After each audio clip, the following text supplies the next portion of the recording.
Hi, everyone, and welcome back to the Faith of the Fathers. It has been a bit of a long hiatus between videos, or since my last one. A lot has happened to me. Since then, I've become a father, begun my PhD studies, and a whole host of other things. But now I'm back at it. I've got some time. I'm hoping over the rest, and like next semester and so on, I'll have time to do videos periodically. So, today, as per the last video, we're talking about Origen. Now, before we get into Origen, I want to talk a little bit about a little preamble stuff and note that his importance. Now, when we think about church history, there are some names that come up as like super important people. You might think about Augustine, Luther, Calvin, and others, but Origen actually supersedes these figures in a sense that Augustine, Luther, and Calvin are very niche focused. Like they don't really have much influence towards the Eastern tradition. And even Calvin and Luther, not so much in the Catholic traditions. It's really just, it kind of gets very narrowed. And just the reason we think they're super important is because just louder voices are proclaiming them, or people just shout those names out. And also the church fathers, like the patristics, the people I'm trying to promote, tend to kind of get sidelined and not considered very well. And Origen is one of those figures similar to Athanasius in the sense that his influence spans across a whole host of traditions, and he is incredibly influential for East and West and far beyond. Now, just a quick disclaimer that yes, I understand my Orthodox friends watching this, or maybe not watching this because you don't like Origen. So, yes, in the Eastern traditions, there's a lot of disdain for Origen, largely because of the Council of Constantinople, or the Second Council of Constantinople in the year 553, called under Emperor Justinian, where Origen was condemned of heresy. Now, I will do another video in the near future where I discuss this, where I dig deeper into that and explain my stance on Origins. So, cards out on the table. I'm a fan of Origen. I like him. I'm a part of the group of people that are trying to restore his image and suggesting that he's been misunderstood, that his condemnation needs to be revamped or revisited to understand what was going on. Now, we do need to be careful because we can't just say, "Oh, the council was wrong." We have to work through this carefully. So, to my Orthodox friends, I am one of the people who's trying to do this carefully, but we're not getting into that in this video right now. I will come back to those issues later. So, moving into Origen and his life, who this guy was. We know a lot about Origen, thankfully, through the work of Eusebius. If you read the sixth book of his on his church history, basically the mass bulk of that book is devoted to Origen and the stuff he did and wrote and his life. Eusebius was a huge fan of Origen. So we do have other sources about Origen himself talking about his own life and so on. Anyways, who is this guy? He was born in Alexandria, Egypt in the year 185, and this is why we call him Origen of Alexandria. He was born and raised there. He was born to a devout Christian family. Both parents were devout Christians, raised him in the faith. In the year 202, or around that year, Septimius Severus started a persecution in Alexandria. So Septimius was the emperor at that time, and there was a persecution that broke out against the church in Alexandria. And it was also this same persecution under which Clement, who was the teacher of the school in Alexandria, the theology school, when he fled. So if you remember from that last video, if you want, go back and watch that video so you can get a bit more of context on of Clement and see how his story connects with Origen here. So Origen allegedly wanted to join his father in martyrdom, but the story goes, according to Eusebius, that his mother hid his clothes, and so if he was going to go and run out and get himself arrested, he had to do it naked, and he didn't want to. But there's more going on to this story in the sense that Origen was the oldest of many children, and he was only about 17, and that meant that he needed to take the role of the head of the household here, the father figure, to help provide for his family. In this context, like a widow was not going to be very well taken care of, and so Origen had to fill the role that his father now left vacant. And Origen then took on the role of a grammaticus, which is a teacher of the liberal arts, so just the general education in the Roman society, he became just a typical school teacher, basically. Not the same as we would consider school teacher today, but in that context, that's what he took on as his job to provide for his family. And he did write a letter to his father shortly before his father was executed as an encouragement to his father to stand for your faith. God is going to take care of us. That Origen is saying, I'm going to be taking care of things and God is going to provide for us. They found refuge with a wealthy patroness in her household because their family, all of their belongings and house, everything was confiscated because of their Christian faith under that persecution. Then, about a year later, Origen, having led a couple new friends to Christ through his secular education, so teaching secular education, he led two people to Christ. So it's kind of maybe an encouragement to some of you who might feel like, oh, my job doesn't allow me to share my faith.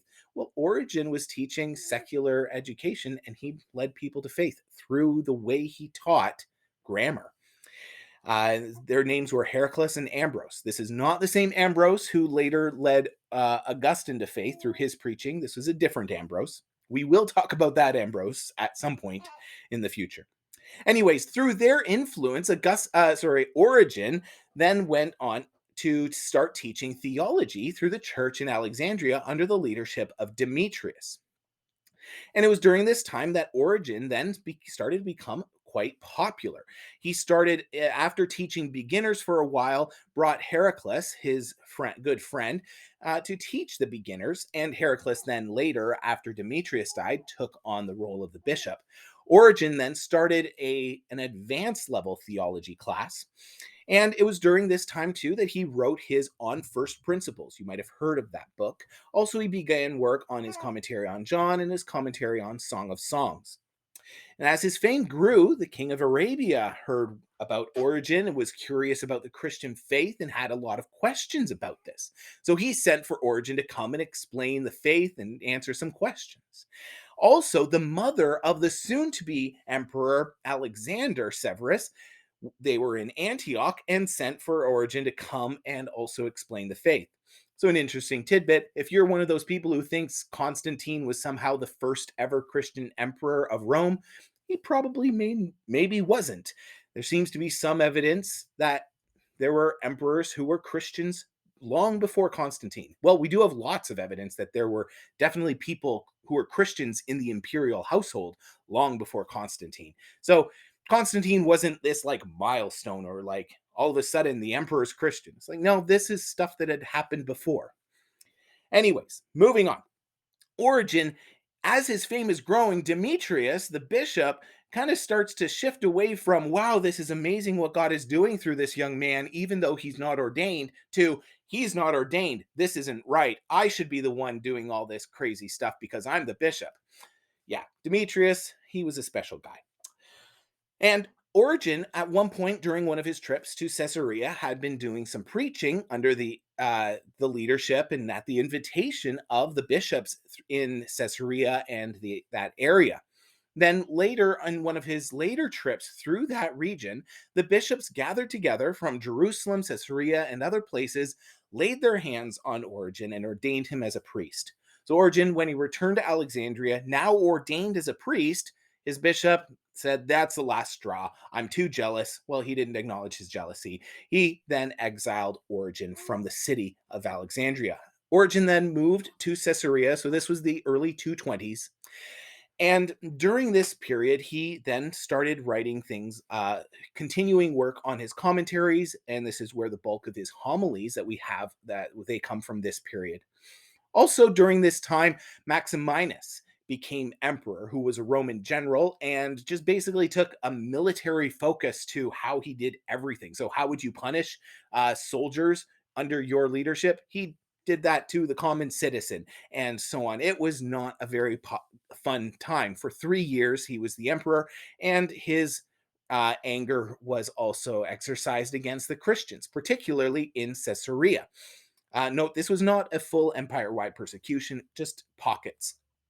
Caesarea was one of those pockets where Origen was. He went into hiding, wrote a treatise on prayer, as well as a treatise called An Exhortation to Martyrdom, to encourage people who had been arrested or people who were more likely to be arrested and facing that fear. So, to encourage them to stand for their faith, to endure in the name of Christ, that Jesus is walking with them as they identify with Jesus and share in his sufferings, as First Peter calls us to. Anyways, then after coming out of hiding, he when Maximinus was assassinated and Philip became emperor, Origen resumes his preaching. Then, after Philip dies, Decius becomes emperor in the year 250, and that is then the beginning of the first ever empire-wide systemized persecution against the church. Now, arguably, Decius wasn't attacking the church, it just so happened that his persecution kind of happened to focus mostly on the church. Um, so, Origen was arrested during this time, and rather than being executed like most others were, given his fame and popularity, the officials decided to keep him alive by all means necessary, and yet enduring the most possible pain as a means to try to get Origen to recount his faith, to reject Christ.